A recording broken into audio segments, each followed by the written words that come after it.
And big night tonight. It's been sold out for quite some time, but we've got a charity show going on at the Tangier tonight with Drake White and, of course, Dustin Lynch going to be on stage as well. Dustin, stopping by here in the studio. How you doing, What's man? up? Good to be here. I'm doing great. Got to start out with saying this. You can go on our website, WQMX.com. We are streaming live, so you can wave to the camera right over here. What's up, everybody? So go to WQMX.com. Right on the homepage, you click on the YouTube link there, and it just links you right up, and we're live and going right now. Very cool. I failed to mention that like the last 3 times I've done these interviews, and they're getting mad at me over there. So, well, hey, I'm glad I'm like picking my nose over here. I mean, it's usually I want to tip you off. When we're on the air, we can do whatever. Exactly. Now that I'm on camera, I'll keep my hands on the table. There you go. Well, hey, by the way, congrats on all the success. Man, you're on fire, man. Thank you. Yeah, life's good right now. We're having a lot of fun with the new album out, and hell of a night. The new single that's on radio right now is doing some awesome things for our live show, and we're really starting to see our crowds. What a great multiply. Song! Yeah, thank you. And what a great concert song too. I mean, yeah, no doubt. And a great song to be just driving down the road, and when it's getting warm out, put the windows down and crank that thing down, because that is just for sure. When I first heard it, I said, "Wow, is that a hit?" So not that any other of your songs. I mean, you're starting out with Cowboys and Angels. Was a giant hit for you, and then you go with "She Cranks with a Tractor," "Wild in Your Smile," "Where It's At." I mean, you got some party songs. That's something I had to learn actually over time is playing these bigger festivals, and now being out on the stage with Luke Bryan every night. His crowd is a party crowd. So a little bit, yeah. As my going from album 1 to album 2, I realized, man, I wanted a certain type of energy for that really got people up and moving whenever we showed up at town and played. So that's what I went for. Right. But let's just go back a little bit. When and where did you get your start doing all this, by the way? I've always wanted to sing. I don't know. It's just been something I guess I've always wanted to do before I could even remember. So I think at like 5, I started.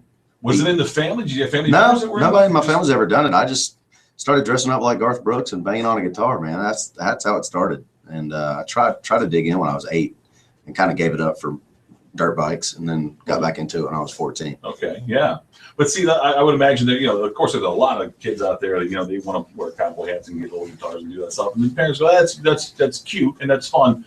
When does it become, wow, this kid's got some talent, and then when does it get serious for you? I don't think mom and dad ever wanted to really push me down the road of country music. Who can make a living doing that? So they wanted me to be a doctor. But I had this dream, and I had to chase. I just knew I wasn't going to be able to settle for,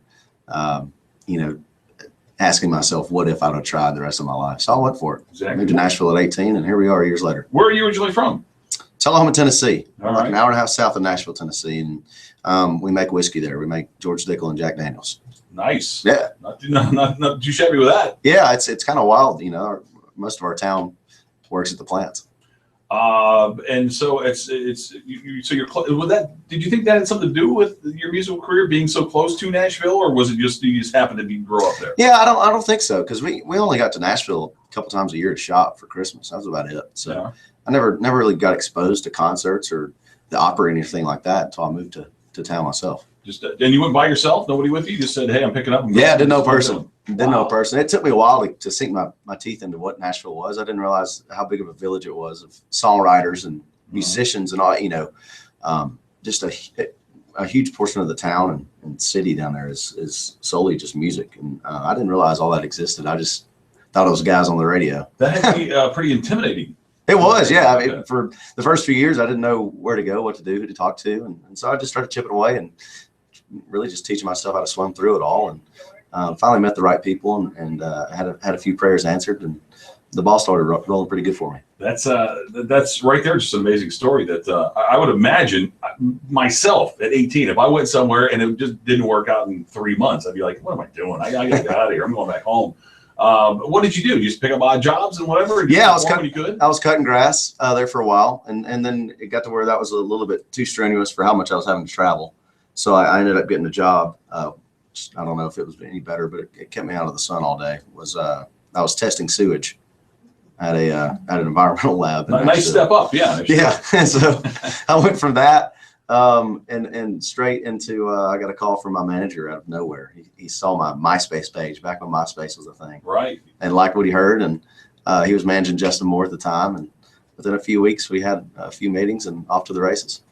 Are you apprehensive when you get a call like that? Going, oh, come on, is this real now? I was, yeah. I actually sat on the call for about a week. I didn't know if somebody, who he was.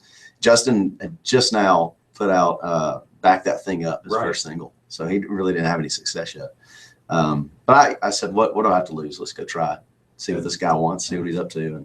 And we hit it off. So seemed to pan out okay for you. For sure.